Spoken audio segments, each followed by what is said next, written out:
This is my second reel of the night now. I don't know which one you're going to receive first or what, but I've already made out one. It lasted about an hour or so. I don't know exactly what the time was. But it's helping anyways, making the 4 hours of this first relief go by a lot faster. So I'll see if I can think up a few more things to tell you about anyways. One thing I can mention here just comes to mind is about food in the mess hall. One thing that's been bothering me a lot is, going through a line and then not getting as much food as you want. They give you a little piece of meat or something like that and a potato or two, and I don't know, it just gets on my nerves not being able to get enough food to eat. So sometimes I've been going through twice just to get enough food. Not that I'm gaining weight or anything, but I'm staying just about the same. I think I still weigh about 195 or something like that. So I don't know, somebody said in one of the letters that I look like I've lost an awful lot of weight, but that isn't really true. I might have redistributed it a little, but that's about it. I haven't lost any weight at all. I feel good and healthy anyways, and that's all I care about right now. There's too many other things to worry about, without thinking about whether or not I'm gaining weight or losing weight or something like that. I'm happy just the way I am, so that's just the way I'm going to stay. Tomorrow's Sunday. It's supposed to be a day of rest, but I don't know. I'm on standby for, our section.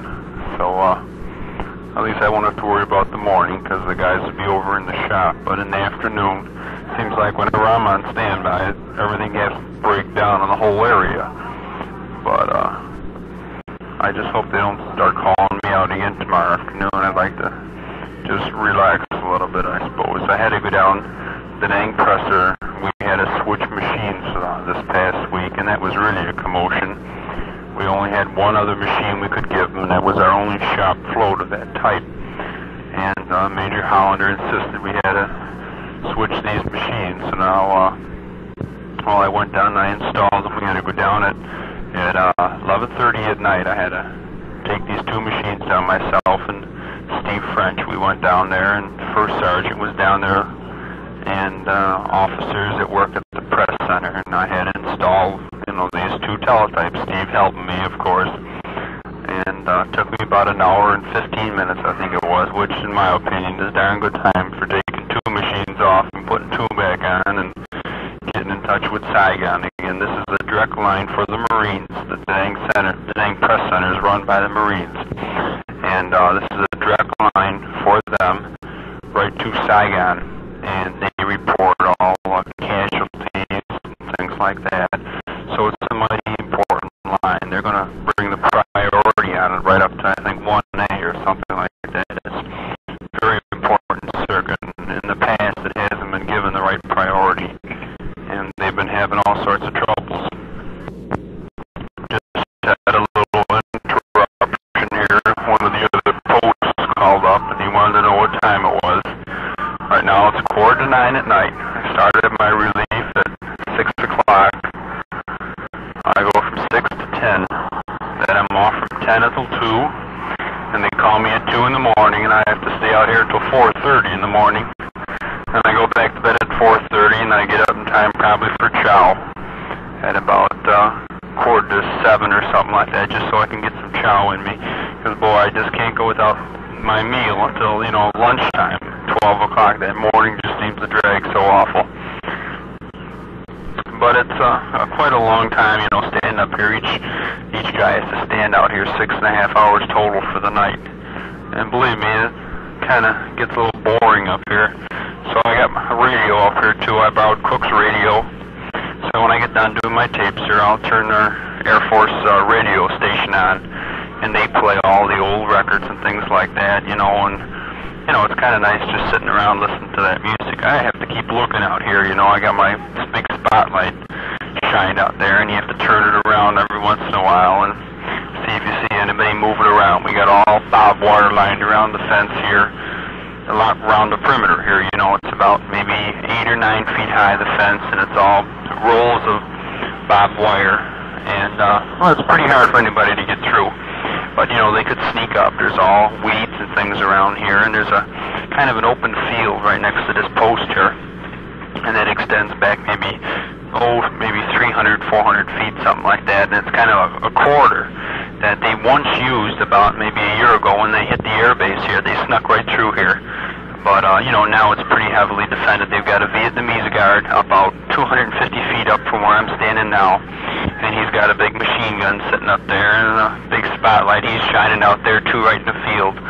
And our whole fence line here is lit up, so it's, it's pretty safe. And there's bunkers up here right on each side of me, and they're used in time of alert. Everybody's assigned to one of the bunkers around here, and they go draw their weapons, and they come running out to the bunkers. We have an alert about once every month or so to make sure everybody knows where to go and make sure everything runs smoothly. Well, I guess now there's about 200 and some guys living on the compound here. We're supposed to be at a battalion strength of around 500, but we're not even half strength because there's so many guys that we have to ship out to all the sites around here. When they come in here, we have to support 3 other companies, A, B, and C company, that are stationed in Wei and Fubai and Chulai and places like that. Some places I've been, the Trang, and they have to be shipped out there. So this is like mainly the headquarters, and we're supposed to be responsible for all these other places. I'm going to have to set up a whole new teletype setup in operations probably within the next month or so, and it's called BATCOM, and that stands for Battalion Communications, and that I'll have to run a circuit to each one of the companies around here, A, B, and C company. So that means there'll be about 3 more teletype circuits sitting there in operations, and that means that many more teletypes to break down, that many more nights. I'm not going to be able to get my full night sleeping. But anyways, they trust me. That I know what I'm doing anyway, so they let me have a pretty free hand of it. There's nobody standing over me and supervising or anything like that. They just tell me what they want done, and I find the time when I think is right, usually. Except for like maybe the press center when I had around 11:30 at night, but that's just because that circuit was so heavy in traffic that was about the only time they could shut it down without causing too much trouble. But I got a pretty free hand of it here. I'm glad of it too. It's just been within this last month now that they've let me take charge of things, and it's working out darn good. Took a trip down to the PX today and picked up a few things I needed. Toothpaste I was out of, and soap I was out of, and one thing I do need, and that's a toothbrush. And all they seem to have are these little kitty toothbrush. They're about 4 or 5 inches long, and bristles are so soft you can hardly even feel that you're brushing your teeth. So maybe if you would, maybe you could send me a nice stiff bristled toothbrush. I could really use that, that's for sure. The old wind is really blowing through this tower here right now. Getting a little chilly again. I might have to just put on my raincoat besides my field jacket I got on. I'm really glad I brought my field jacket with me. Some guys, they had a hand in their field equipment, their field jacket and all heavy clothing when they came over here. They had it handed in back in the States because they said they wouldn't need it over here. Boy, I tell you, I'm glad I still got my field jacket anyways. Using it all the time. Last month I've just about worn it every day to work, and sometimes even to bed. It's been so cold. You were saying, you wish you could send some of the cold air back home over here. Well, actually, I don't think I want any of it. I know it's a lot colder back home, but it's chilly enough here. When the hot weather comes, I'll probably going to wish we had some of this cool weather back again. But it's so damp, and that's what bothers you. You're walking in mud all the time, and your boots are always kind of on the damp side. And at least now I've got 3 pair of boots, 3 good pair of boots I can wear. I try to keep my good ones that I bought back at Gordon, the ones you sent over, I try to keep them for like guard mount, things like that special. I don't want to wear them too much. They cost me $16 anyways, and these other boots I'm wearing, the Army gave to me. We got a letter from Old Bratcher the other day. He went home about a month ago, and he was telling us that the same week he got home, he smashed up his 65 Mustang about 3 in the morning. So I guess he's already had his fling, and he's back. He's reassigned already, back in some duties, I don't know where, but his 30-day leave is over with anyways. I've had my pay too changed. Instead of sending that $150 or so home each month, I'm going to get it here so I can buy the things I want, and then the excess money I have, I don't want to accumulate too much. The excess money I do have, I'll send home with money orders and things.